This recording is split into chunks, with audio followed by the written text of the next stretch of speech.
Bonjour à tous, citoyens du monde.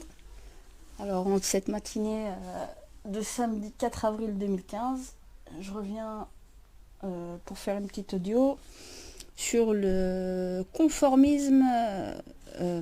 le conformisme communicationnel.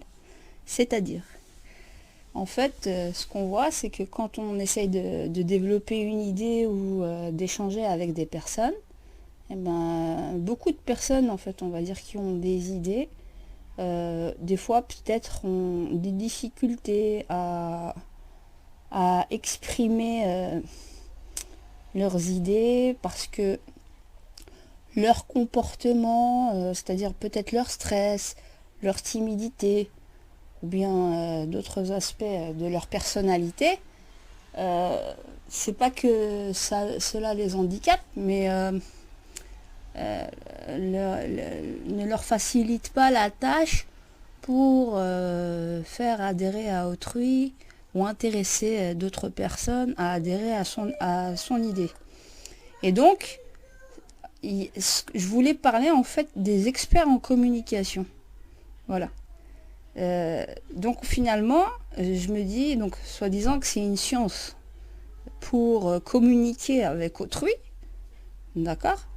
Et on vous apprend en fait des techniques pour communiquer avec les gens. Alors, j'ai regardé là quelques séances sur YouTube, un peu, certaines choses. Et ce que j'aurais à dire, c'est que finalement, on vous apprend quelque part que vous pouvez faire de la gestuelle d'une certaine manière, de manière à pouvoir envoyer un message à votre interlocuteur sur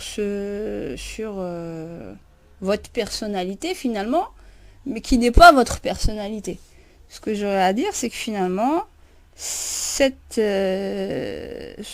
pseudo-science, parce que j'appelle ça me fait rire, parce que en fait, ce qu'on apprend aux gens, en réalité, c'est-à-dire que imaginez qu'une personne ne maîtrise pas son sujet, d'accord, ne maîtrise pas son sujet, mais qu'elle a une conférence, d'accord, et elle suit donc des cours en communication. Hein, et on lui apprend notamment à faire ce qu'on appelle par exemple le steeple pour montrer aux interlocuteurs, donc au public, que l'on maîtrise son sujet.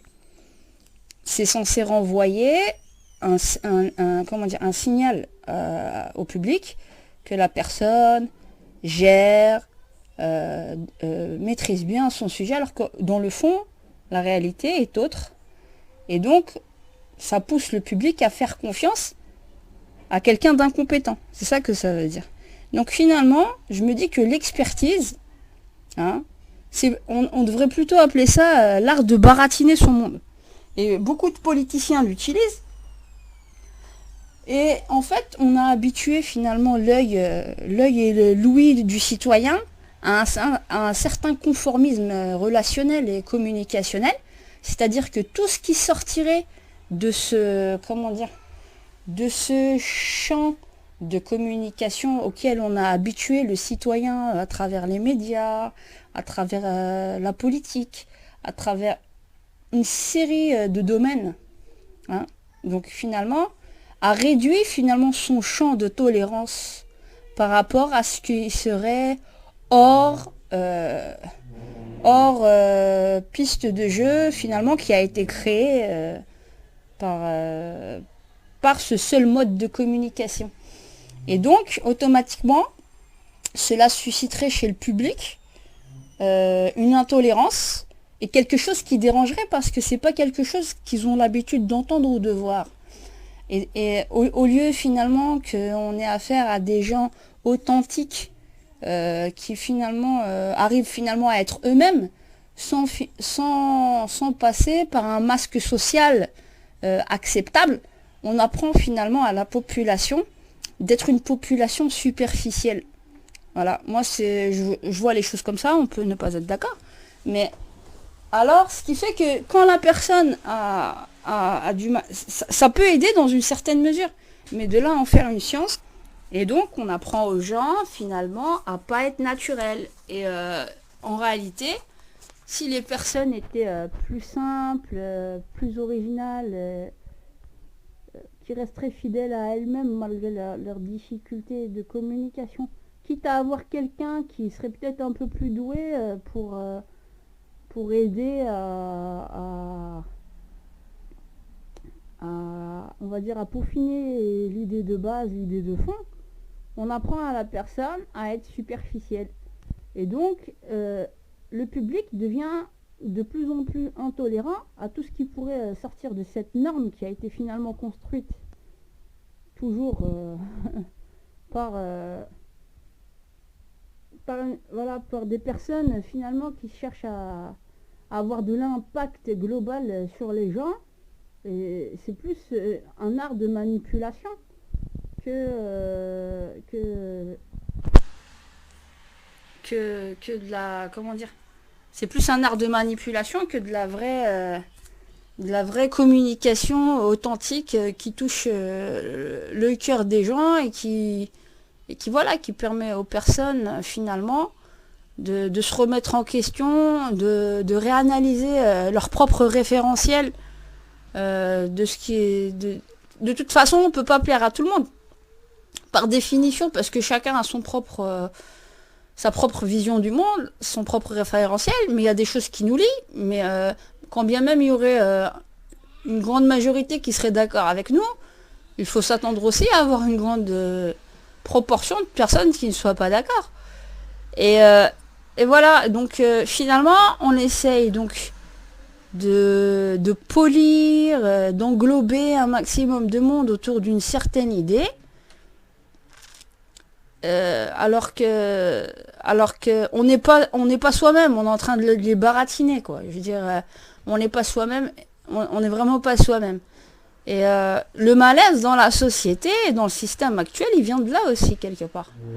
Les gens en ont marre de faire semblant. Les gens en ont marre de faire semblant. On s'est construit une société vraiment très superficielle et il faut casser ça. Par exemple, je vais vous donner un exemple. Dans la rue, lorsque l'on voit un handicapé, on n'en voit pas des masses. Pourtant, il y en a beaucoup. Mais on les cantonne dans des endroits bien spécifiques, en argumentant et en arguant qu'on leur a donné un travail et qu'on les a réinsérés, mais finalement loin du champ de vision de la grande masse de la population, voilà, peut-être qui n'est pas handicapé. L'handicap recouvre beaucoup d'autres handicaps. Je ne parle pas que dans le handicapé moteur, au niveau des jambes ou quoi. Je parle de beaucoup d'autres formes d'handicap. Et finalement, même un conformisme visuel. Donc tout ce qui ensuite change, c'est-à-dire de ce qu'on a l'habitude de voir, nous dérange dans notre fort intérieur. Et donc cette tolérance à la différence, nous ne l'avons plus. On peut le voir déjà aussi bien avec les personnes voilà, qui sont actuellement stigmatisées, notamment les musulmans, avec les femmes voilées. On ne supporte pas quelque chose qui est différent. Ou bien les sikhs qui ont un turban. Ou bien il y a beaucoup de choses à dire.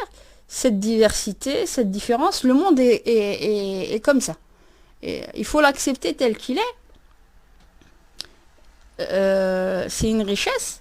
Et ça, je trouve que ça nous enrichit humainement de se montrer vraiment tel que nous sommes. Et pas de surjouer. Faut habituer les gens à arrêter de surjouer. Voilà. Donc voilà, c'était quelque chose que je voulais partager avec vous. Et après, faites vos coms, hein, si vous n'êtes pas d'accord. Ou si vous êtes d'accord, ben voilà, faites-le savoir.